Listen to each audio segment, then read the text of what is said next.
What up YouTube? Frisky Dingo here, getting back with you guys with another reaction slash review video. Today we're looking at online persona YouTuber Steven Crowder being upset about possibly having a black James Bond in the upcoming new series of James Bond films. Now personally, me as a person who loves the medium of comic books and books in general, one thing I always understand is that characters are left up to the new author and whoever's in charge of the current release of that character. And this is a very common trait in amongst comic books, amongst serialized novels or novellas.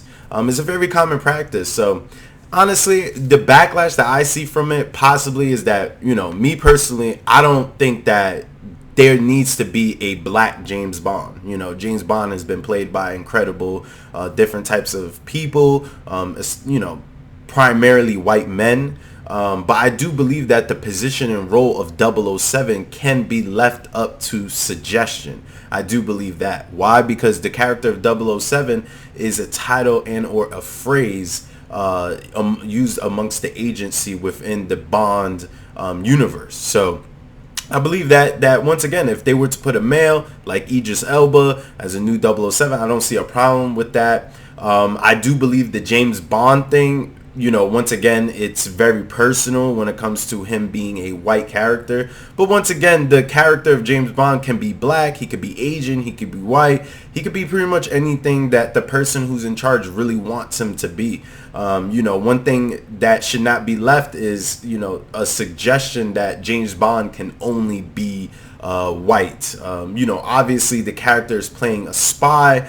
It's not like he's the king of Wakanda, a fictional, country in Africa. At that point, if you were to change T'Challa to a white male, you would pretty much have to change the entire foundation of Wakanda. Because obviously it's a fictional place that's primarily ruled by black people, with people who also are black as the civilians.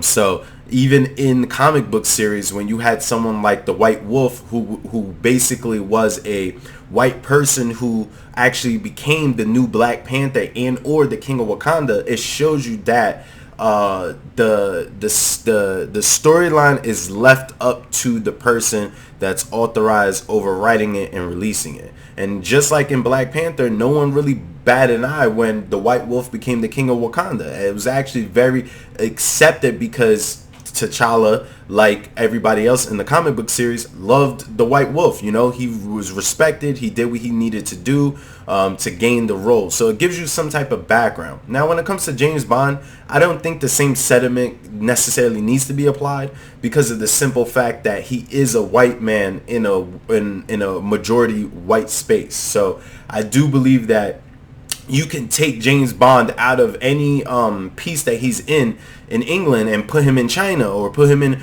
it'd be the same exact concept. Like, what's the difference between an English James Bond and Vladimir Putin? Not very much, right? Because Vladimir Putin himself was a KGB agent, did all these type of things. So realistically, the perception of James Bond can change from any type of racial character, and James Bond has been in Africa multiple times. So that's another sentiment that creeps me out with Steven Crowder throughout the episode. A lot of his rejections on the James Bond series basically is because of how white he is, or how much of an integrated part of different white men playing James Bond. So he's basically using that as the foundation of why James Bond cannot be white. But like I said, that's not realistic. And even when you watch the video, a lot of what he's saying is turning more into racist speaking points than actually not wanting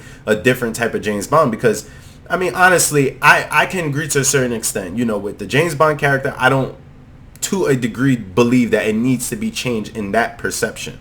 Definitely doesn't. But the character and the agent of 007 can definitely be changed. You know, put a new character in there with a new name. You know, John Hensworth, and you know him be 007. It's Idris Elba. And he's black. That's perfect. No one will. You know, most likely people will still complain, but that legacy of James Bond for white males will still be intact. So overall, I think even with Steven Crowder's opinions about it, it was just like really off-taking, because even when you watch it, you can see that a lot of the people in the video were actually like, you know, going on with what he was saying. There was one guy that was backtracking. It was a lot of like weird information going back and forth. And once again, like I said, there's nothing wrong with the conversation, but once you start to use like, you know, racial caricatures and all these other racial talking points, that's when the conversation is removed from, oh, we want a different James Bond, to I just don't like a black person playing the role. And I think sometimes racists